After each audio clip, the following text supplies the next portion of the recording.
Hi friends, welcome to my channel TV ಕಥೆಗಳು. ಬನ್ನಿ ಅಮೃತಧಾರೆ ಇವತ್ತಿನ ಸಂಚಿಕೆ ಏನಾಗುತ್ತೆ ಅಂತ ನೋಡ್ಕೊಂಬರೋಣ. ನೀವೇನಾದರೂ ನನ್ನ ಚಾನಲ್ನ ಫಸ್ಟ್ ಟೈಮ್ ನೋಡೋದಾದರೆ ಲೈಕ್ ಮಾಡಿ, ಶೇರ್ ಮಾಡಿ ಮತ್ತು ಸಬ್ಸ್ಕ್ರೈಬ್ ಮಾಡಿ. ಈ ಕಡೆ ಸುನಿಲ್ ಅವರು ನಾನು 2 ದಿವಸ ರಜೆ ಬೇಕಾಗಿತ್ತು ಅಂತ ಹೇಳಿ ಜಯದೇವ್ಗೆ ಕೇಳ್ತಾ ಇರ್ತಾರೆ. ಆಗ ಈ ಕಡೆ ಜಯದೇವರು ಕೂಡ ಯಾಕೆ ನಿನಗೆ ರಜಾ ಅಂತ ಹೇಳಿ ಕೇಳ್ತಾ ಇರ್ತಾರೆ. ಆಗ ಈ ಕಡೆ ನನ್ನ ಫ್ರೆಂಡ್ಸ್ ಎಲ್ಲ ಅವರು ನಾನಿಲ್ಲದೆ ತುಂಬಾ ಬೇಜಾರಾಗಿದ್ದಾರೆ, ಅವ್ರ ಜೊತೆ ಹೋಗಿ 1-2 ದಿನ ಕಳೆದು ಬರ್ತೇನೆ ಅಂತ ಹೇಳಿ ಹೇಳ್ತಾರೆ. ಆಗ ಜಯದೇವರು, ಬೇಡ, ನೀನು ಹೋಗೋದು ಬೇಡ, ನಾನು ರಜೆ ಕೊಡೋದಿಲ್ಲ, ನೀನು ಮಲ್ಲಿನ ಪಟಾಯಿಸ್ಕೊಳ್ಬೇಕು. ಈಗಷ್ಟೇ ನೀನು ಟ್ರ್ಯಾಕಿಗೆ ಬರ್ತಾ ಇದ್ದಾಳೆ, ಹಾಗೆ ನೀನು ಅವಳನ್ನು ದೊಡ್ಡ ರೆಸ್ಟೋರೆಂಟ್ಗೆ ಮತ್ತು ಊಟಕ್ಕೆ ಡಿನ್ನರ್ಗೆ ಅಂತ ಕರ್ಕೊಂಡು ಹೋಗು. ಇನ್ನೆಷ್ಟು ಹತ್ತಿರವಾಗಬೇಕು ಮತ್ತು ವುಮೆನ್ಸ್ ಡೇ, ವ್ಯಾಲೆಂಟೈನ್ಸ್ ಡೇ ಇವೆಲ್ಲ ಟಿಕ್ ಮಾಡಿಡ್ಕೊ. ಇವೆಲ್ಲದರಲ್ಲಿ ಅವರನ್ನು ಕರ್ಕೊಂಡು ಹೋಗಿ ನೀನು ಅವರನ್ನು ಖುಷಿಪಡಿಸಿದ್ರೇ ಅವರು ನಿನ್ನ ಟ್ರ್ಯಾಕಿಗೆ ಬರೋದು ಅಂತ ಹೇಳಿ ಐಡಿಯಾನ ಕೊಟ್ಟಿರ್ತಾರೆ. ಹಾಗೆ ಈ ಕಡೆ ಸುನಿಲ್ ಅವರು, ಆಯಿತು ಬಾಸ್, ನೀವು ಹೇಳ್ದಾಗೆ ಮಾಡ್ತೇನೆ ಅಂತ ಹೇಳಿ ಈ ಕಡೆ ಸುನಿಲ್ ಅವರು ಕೂಡ ಒಪ್ಕೊಂಡಿರ್ತಾರೆ. ಮತ್ತು ಈ ಕಡೆ ಸದಾಶಿವ ಅವರು ಕೂಡ ಭೂಮಿಕಾನ ಮನವೊಲಿಸಲಿಕ್ಕೆ ಒಳ್ಳೆಯ 5 ನುಡಿಗಳನ್ನು ಭೂಮಿಕಾ ಅವರಿಗೆ ಹೇಳ್ತಾರೆ. ಹಾಗೆ ಭೂಮಿಕಾ ಅವರು ಕೂಡ ಅದನ್ನು ಕೇಳ್ತಾರೆ ಅಂತಾನೆ ಹೇಳ್ಬೋದು. ಹಾಗೆ ಈ ಕಡೆ ಸದಾಶಿವ ಅವರು ಕೂಡ ಭೂಮಿಕಾ ಅವರಿಗೆ ಹೇಳ್ತಾ ಇರ್ತಾರೆ, ನೀನು ಯಾರ್ಯಾರಿಗೂ ಭಯ ಪಡ್ಕೊಂಡು ಇರಬೇಡ, ನಾವು ಎಷ್ಟು ದಿನ ಬದುಕ್ತೀವಿ ಅನ್ನೋದು ಮುಖ್ಯ ಇಲ್ಲ, ಬದುಕಿದ್ರೆ ಆ ಒಂದು ದಿವಸನೂ ಯಾರ ಜೊತೆಯಲ್ಲಿ ಬದುಕ್ತೇವೆ, ಯಾರ ಜೊತೆಯಲ್ಲಿ ಜೀವನ ಹಂಚ್ಕೊಳ್ಬೇಕು ಅಂತ ಅನಿಸುತ್ತೋ ಅವರೇ ನಿನ್ನ ಗಂಡನಾಗಿ ಇರ್ತಾರೆ, ಅವರೇ ಗೌತಮ್ ದಿವಾನು, ಅವರು ನಿನ್ನ ಕನಸಿನ ರಾಜ. ನಾನು ಒಂದು ಕಥೆಯನ್ನು ಹೇಳ್ತಾ ಇದ್ದೆ, ನೆನಪಿದೆಯಾ? ಆ ಕನಸಿನ ರಾಜ ನಿನ್ನ ಹತ್ರ ಬಂದಾಗಿದೆ, ನಿನ್ನ ಪ್ರೀತಿಗೆ ಅವರು ಆತರಿತಿದ್ದಾರೆ, ಆದರೆ ನೀನೇ ಅವರು ಎಷ್ಟು ನಿನ್ನ ಹಿಂದೆ ಬಂದರೂ ಕೂಡ ನೀನೇ ಅವರನ್ನು ದೂರ ಮಾಡ್ತಾ ಇದ್ದೀಯ. ಆದರೆ ಆ ರಾಜ ಅರಮನೆಯಲ್ಲಿ ಸುಖವಾಗಿ ಇರ್ಬೋದಿತ್ತಲ್ಲ, ಆದರೆ ಆ ರಾಜ ಅಲ್ಲಿ ಇರದೆ ಆ ತಲೆಯ ಮೇಲಿನ ಕಿರೀಟ ಯಾರೋ ಕಾಲ ಅಡಿಯಲ್ಲಿ ಇಟ್ಟು ನಿನ್ನ ಪ್ರೀತಿ ಬಯಸುತ್ತಾ ನಿನ್ನ ಹಿಂದೆನೇ ಬರ್ತಾ ಇದ್ದಾನೆ, ಒಂದು ಇಡೀ ಪ್ರೀತಿಗಾಗಿ ನಿನ್ನ ಹಿಂದೆ ಅಲಿತಾ ಇದ್ದಾನೆ.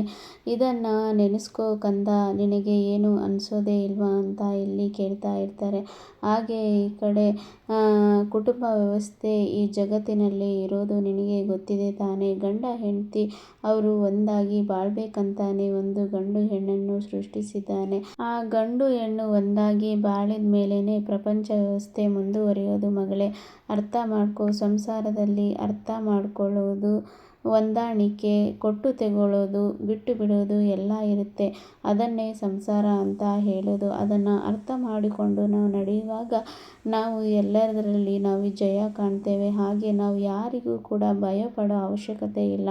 ನಿನ್ನ ಮಗ ಕೂಡ ತಂದೆಗೋಸ್ಕರ, ತಂದೆ ಪ್ರೀತಿಗೋಸ್ಕರ ಅವನು ಕಾಯ್ತಾ ಇದ್ದಾನೆ. 5 ವರ್ಷಗಳ ಕಾಲ ಅವನು ತಂದೆ ಪ್ರೀತಿ ಇಲ್ಲದೆ ಹೇಗೋ ಬೆಳೆದಿದ್ದಾನೆ, ಈಗಲಾದರೂ ಅವನಿಗೆ ತಂದೆ ಪ್ರೀತಿ ಸಿಗುವಂತೆ ಮಾಡು ಕಂದ ಅಂತ ಇಲ್ಲಿ ಹೇಳ್ತಾ ಇರ್ತಾರೆ. ಹಾಗೆ ಭೂಮಿಕಾ ಅವರು ಕೂಡ ಅದನ್ನೆಲ್ಲ ಕೇಳಿಸ್ಕೊಳ್ತಾ ಇರ್ತಾರೆ. ಹಾಗೆ ಸದಾಶಿವ ಅವರು ಹೇಳ್ತಾರೆ, ನೀನು ನಿನ್ನ ರಾಜಕುಮಾರನ ಬಿಡಬೇಡ, ಹಾಗೆ ನಿನ್ನ ಗಂಡನೊಟ್ಟಿಗೆ ಒಂದಾಗು, ನಿನ್ನ ಮಗನಿಗೆ ತಂದೆ ಪ್ರೀತಿಯನ್ನು ಕೊಡು. ಆ ಗೌತಮ್ ದಿವಾನ್ ಒಳ್ಳೆಯ ವ್ಯಕ್ತಿ, ಅವರನ್ನು ನೀನು ಬಿಟ್ಟರೆ ಜಗತ್ತಿನಲ್ಲಿ ಮತ್ತೆ ಯಾರೂ ಸಿಗೋದಿಲ್ಲ ಕಂದ. ನೋಡು, ನಾನು ಇಷ್ಟು ಮಾತನ್ನು ನಾನು ನಿನ್ನ ಹಿರಿಯನಾಗಿ ಹಾಗೆ ನಿನ್ನ ತಂದೆಯಾಗಿ ಮಾತನ್ನು ಹೇಳ್ತಾ ಇದ್ದೇನೆ, ನೀನು ಮತ್ತೆ ಏನು ಮಾಡ್ತೀಯೋ ನಿನಗೆ ಬಿಟ್ಟಿದ್ದು ಅಂತ ಇಲ್ಲಿ ಹೇಳ್ತಾ ಇರ್ತಾರೆ. ಹಾಗೆ ಹೇಳಿ ಅವರು ಬೇಜಾರಿಂದ ಅಲ್ಲಿಂದ ಹೋಗ್ತಾ ಇರ್ತಾರೆ. ಆಗ ಭೂಮಿಕಾ ಅವರು ಕೂಡ, ಅಪ್ಪ ನಾನು ಇದನ್ನೆಲ್ಲ ಒಪ್ಕೊಳ್ತೇನೆ ಅಂತ ಇಲ್ಲಿ ಹೇಳ್ತಾರೆ. ಆಗ ಈ ಕಡೆ ಸದಾಶಿವ ಅವರಿಗೆ ತುಂಬಾ ಖುಷಿ ಆಗುತ್ತೆ, ನಾನು ಗೌತಮ್ನ ಒಂದಾಗ್ತೇನೆ, ನಾವು ಹೀಗೆ ಇರೋದು ಸರಿ ಇಲ್ಲ, ನಾವಿಬ್ಬರು ಒಂದಾಗಬೇಕು ಅಂತ ಇಲ್ಲಿ ಹೇಳುವಾಗ ಈ ಕಡೆ ಸದಾಶಿವ ಅವರಿಗೆ ತುಂಬಾ ಖುಷಿಯಾಗಿ ಭೂಮಿಕನ್ನ ತಪ್ಪಿಕೊಂಡು ಹೇಳ್ತಾರೆ, ಹೌದಮ್ಮ ನೀವಿಬ್ಬರು ಒಂದಾಗಬೇಕು ಅಂತ ಹೇಳ್ತಾರೆ. ನಾನು ಗೌತಮ್ ಹತ್ರ ಮಾತಾಡಬೇಕು ಅಂತ ಇಲ್ಲಿ ಭೂಮಿಕಾ ಹೇಳಿದಾಗ, ಆಯ್ತಮ್ಮ ನೀನು ಮಾತಾಡು, ನಿನಗೆ ಬೇಕಾದ ವ್ಯವಸ್ಥೆಯನ್ನು ನಾನು ಮಾಡ್ತೇನೆ, ಹಾಗೆ ಹಳೇಂದ್ರ ಹತ್ರ ನಾನು ಮಾತಾಡ್ತೇನೆ ಅಂತ ಇಲ್ಲಿ ಹೇಳ್ತಾರೆ. ಆಗ ಈ ಕಡೆ ಭೂಮಿಕಾ ಅವರಿಗೂ ಮತ್ತು ಸದಾಶಿವ ಅವರಿಗೂ ಈ ಕಡೆ ತುಂಬಾ ಖುಷಿ ಆಗುತ್ತೆ.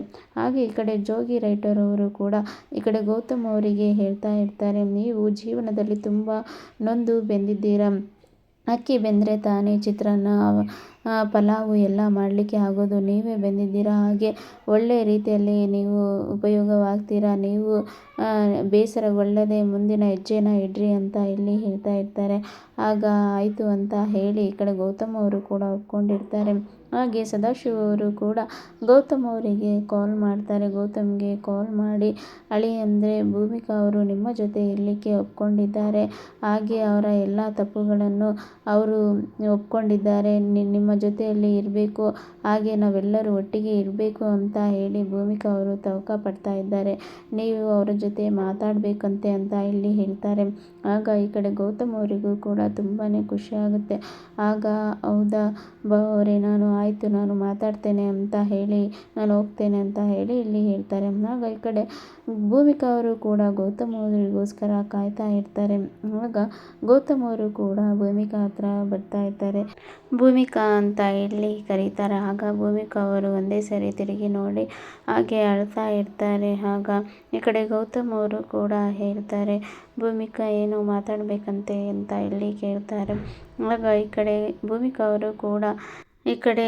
ಅವರು ಕೂಡ ಹೇಳ್ತಾರೆ, ಸಾಕು ಗೌತಮ್ ಅವರೇ, ನಾನು ನಿಮಗೆ ತುಂಬಾ ತೊಂದರೆ ಕೊಟ್ಬಿಟ್ಟೆ, ಹಾಗೆ ನಿಮ್ಮ ಮನಸ್ಸನ್ನು ತುಂಬಾ ನೋಯಿಸಿಬಿಟ್ಟೆ. ನೀವು ನನಗೋಸ್ಕರ ಎಷ್ಟೆಲ್ಲ ತೊಂದರೆ ಪಟ್ಬಿಟ್ರಿ, ಸಾರಿ ಗೌತಮ್ ಅವರೇ ಅಂತ ಇಲ್ಲಿ ಹೇಳ್ತಾರೆ. ಆಗ ಈ ಕಡೆ ಗೌತಮ್ ಅವರು ಅದೇನು ಇಲ್ಲ ಬಿಡಿ ಭೂಮಿಕಾ ಅವರೇ ಅಂತ ಇಲ್ಲಿ ಹೇಳ್ತಾರೆ. ಇಲ್ಲ ಗೌತಮ್ ಅವರೇ, ನೀವು ನನಗಾಗಿ ನನ್ನ ಪ್ರೀತಿಯನ್ನು ಬಯಸಿ ಎಷ್ಟೇ ಬಂದರೂ ನಾನೇ ನಿಮ್ಮನ್ನು ನಿಮ್ಮ ನನ್ನಿಂದ ದೂರ ಮಾಡಿಬಿಟ್ಟೆ, ನನ್ನನ್ನು ಕ್ಷಮಿಸಿಬಿಡಿ ಅಂತ ಇಲ್ಲಿ ಹೇಳ್ತಾರೆ. ಆ ಶಕುಂತಲಾ ಮತ್ತು ಜಯದೇವ್ ಅವರು ಬೆದರಿಕೆ ಹಾಕಿದ್ರು, ನೀನೇನಾದರೂ ಗೌತಮ್ ಜೊತೆ ಇದ್ದರೆ ಗೌತಮನ್ನು ಮತ್ತು ನಿಮ್ಮ ತಂದೆ ತಾಯಿನ ಕಳ್ಕೋಬೇಕು ಅಂತ ಹೇಳಿದ್ರು.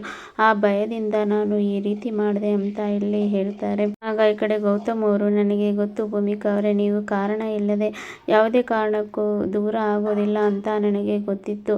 ನೀವು ಆಗಲೇ ಈ ವಿಷಯನ ನನ್ನ ಹತ್ರ ಹೇಳಿದರೆ ಇಷ್ಟರವರೆಗೂ ನಾವು ದೂರ ಇರೋ ಅವಕಾಶನೇ ಇರ್ತಿಲ್ಲ ಅಂತ ಇಲ್ಲಿ ಹೇಳ್ತಾರೆ.